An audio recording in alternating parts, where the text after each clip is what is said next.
Assalamualaikum teman-teman, hari ini aku mau membahas tentang pelancar ASI apa aja yang aku pakai selama ini sampai membuat ASIku melimpah. Oke, tonton terus sampai habis videonya, jangan di skip dan jangan lupa subscribe. Terima kasih. Pertama-tama aku mau disclaimer dulu, aku ini adalah ibu rumah tangga, aku bukan dokter, aku bukan ahli gizi, aku juga bukan konselor laktasi. Di sini aku murni menceritakan tentang pengalamanku pribadi. Seperti yang pernah aku ceritakan di video sebelumnya yang ini, aku pernah berhenti menyusui yang berakibat ASIku menjadi seret, keluarnya hanya sedikit dan aku terancam gagal ASI. Kemudian aku belajar banyak, mulai dari tanya ke saudara-saudara, belajar dari buku, dari internet, belajar dari konselor laktasi juga. Akhirnya aku menemukan 7 poin penting meningkatkan produksi ASI. Dan itu semua sudah aku ceritakan di video yang tadi. Kemudian di video ini aku fokus untuk menceritakan tentang satu poin, yaitu pelancar ASI. Jadi yang aku lakukan selama ini itu mengkonsumsi pelancar ASI setiap hari, harus setiap hari rutin. Dan pelancar ASI itu menurut aku cocok-cocokan. Jadi yang cocok untuk saudaraku, yang cocok untuk temanku belum tentu cocok di aku. Dan yang cocok di aku, yang bikin ASIku deres, belum tentu cocok di mereka juga. Kamu bisa cari pelancar ASI apa yang cocok di kamu, yang bikin ASImu deres, kemudian kamu mulai konsumsi setiap hari, rutin. Kalau pengalaman aku dulu, aku pernah konsumsi bubuk ini, kemudian pernah juga konsumsi susu ini, kemudian pernah juga kacang-kacangan, kemudian pernah juga sayur-sayuran. Banyak yang aku coba, sampai akhirnya aku menemukan yang benar-benar pas di aku dan aku konsumsi itu terus sampai selesai menyusui. Jadi ini namanya Visoy. Ini dulu direkomendasikan sama sepupu aku. Pertama kali aku nyoba langsung deres saat itu juga. Dan ya Allah, gak nyangka akhirnya aku berhasil menyapih anakku dari botol DOT yang tadinya dia konsumsi sehari 8 botol menjadi 7 botol, kemudian besoknya jadi 6 botol, seterusnya sampai akhirnya di hari ke-40, di usianya 40 hari tepat, dia akhirnya bisa full ASI.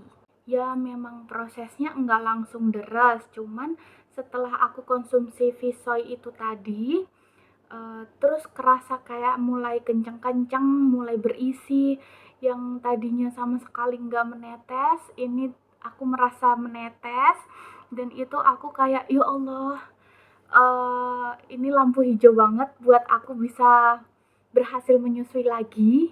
Kemudian pelan-pelan aku mulai pantau berat badannya, aku beli timbangan digital, aku timbang dia setiap hari, bener-bener setiap hari, setiap habis mandi, tanpa busana. Jadi dia bener-bener beratnya tuh naik perlahan. Aku masukin angka timbangannya itu ke dalam grafik di aplikasi di handphone. Memang beratnya tuh bisa naik dan ini bener-bener tanda kecukupan ASI gitu. Jadi aku mulai percaya diri dan semakin rajin minum pelancar ASInya dan semakin rajin melakukan 6 poin yang lainnya itu gitu. Kemudian aku konsumsi juga ini Mama Bir yang soya. Ini aku cocok banget dan aku suka rasanya. Aku bisa bawa kemana-mana karena praktis dan tinggal seduh-seduh aja. Ini ngaruh banget di ASIku. Tapi aku pernah coba juga Mama Bir yang teh yang begini. Ini kurang cocok sih di aku dan aku kurang suka juga rasanya. Jadi kalau aku minum ini tuh kurang ngaruh gitu di ASIku. Kayak biasa aja gitu. Akhirnya aku nggak konsumsi ini. Aku pernah beli banyak, tapi kemudian aku kasihin ke saudaraku yang ada di Jakarta, karena memang dia pelancar ASI-nya itu dan emang dia kesehariannya minum itu, jadi aku kasihin ke dia gitu. Kemudian aku juga konsumsi habatus sauda rutin sama madu, konsumsi juga kurma rutin setiap hari. Jadi menurut aku itu yang cocok banget di aku dan bikin sekaligus imunku tuh kuat. Jadi aku kayak nggak gampang sakit, nggak gampang capek-capek, pegel-pegel, di badan juga enak, dan ASIku tuh lancar. Apalagi sesuai hadis ya, hadis Rasulullah yang seperti ini. Kemudian kalau masalah madu di Al-Quran sendiri sudah tertulis seperti ini. Dan buat kalian yang lebih suka pelancar ASI yang alami, ini buat informasi aja, aku punya saudara yang dia tuh ASInya deres banget, sampai anaknya itu setiap kali nyusu selalu kewalahan karena saking derasnya. Itu dia cuman konsumsi air daun pepaya yang rasanya tuh bener-bener pahit banget. Itu dia minum setiap hari, dia selalu dibuatin orang tuanya seperti itu. Kalau misalnya nggak pakai daun pepaya, dia biasa minum kacang-kacangan seperti kacang hijau, kacang kedelai gitu, dia buat jus, dia buat minuman di rumah, dia konsumsi setiap hari gitu. Aku juga pernah dibelikan sama bude aku jamu ini, cuman waktu itu aku salah pilih, aku pikir yang bubuk sama yang kapsul itu lebih bagus yang bubuk ya. Cuman setelah aku mengkonsumsinya, aku agak menyesal karena kalau aku minum yang bubuk itu kan rasanya nggak enak ya.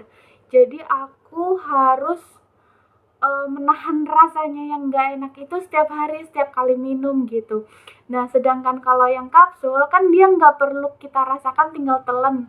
Nah, itu mungkin bisa lebih istiqomah minumnya, bisa lebih rutin minumnya. Nah, dari itu akhirnya aku sampai stop minum jamu gitu, karena rasanya yang nggak enak. Oh iya, aku juga pernah konsumsi jamu tradisional, namanya jamu uyuk-uyuk kalau nggak salah.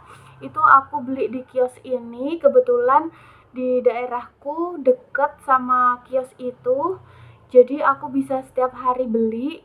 Cuman aku lebih suka milih yang rasanya enak. Jadi kayak misalnya jus daun pepaya, jamu tradisional gitu, aku agak kurang sreg karena ini kan aku harus minum setiap hari sampai aku berhenti menyusui. Jadi aku lebih memilih untuk yang rasanya enak-enak aja, yang aku bisa menikmati dengan enak, dengan nyaman gitu. Daripada yang rasanya enak dan aku harus berjuang setiap hari. Pernah juga aku konsumsi obat-obatan yang dari dokter kandungan waktu itu, cuman kan itu tidak untuk seterusnya ya, cuman awal-awal aja. Jadi sampai obatnya habis, terus langsung stop gitu. Buat informasi aja, sekali lagi, ini kalau iparku itu dia selalu konsumsi ini, Mom Uung kalau nggak salah namanya. Itu bentuknya kapsul, itu lebih praktis untuk diminum ya, daripada yang seduh-seduh. Mungkin kalian nggak suka yang ribet-ribet, atau harus kayak Visoy tadi, harus disimpan di dalam kulkas gitu kan. Ini bentuknya kapsul, bisa dibawa kemana-mana, nggak ribet, praktis. Mungkin itu bisa jadi pilihan, tapi balik lagi ke kondisi kalian masing-masing. Karena seperti yang aku tadi bilang, pelancar ASI itu cocok-cocokan. Kalian bisa coba satu persatu mana yang paling pas buat kalian. Kalau memang sudah benar-benar menemukan yang pas, yang benar-benar bisa bikin ASImu lancar, udah deh pakai itu terus, jangan ganti-ganti, jangan coba-coba yang lain. Oke, mungkin sampai di sini aja ceritaku tentang pelancar ASI. Nanti kalau misalnya kalian ada cerita tentang pelancar ASI juga atau informasi yang lain, Kalian bisa tulis di kolom komentar.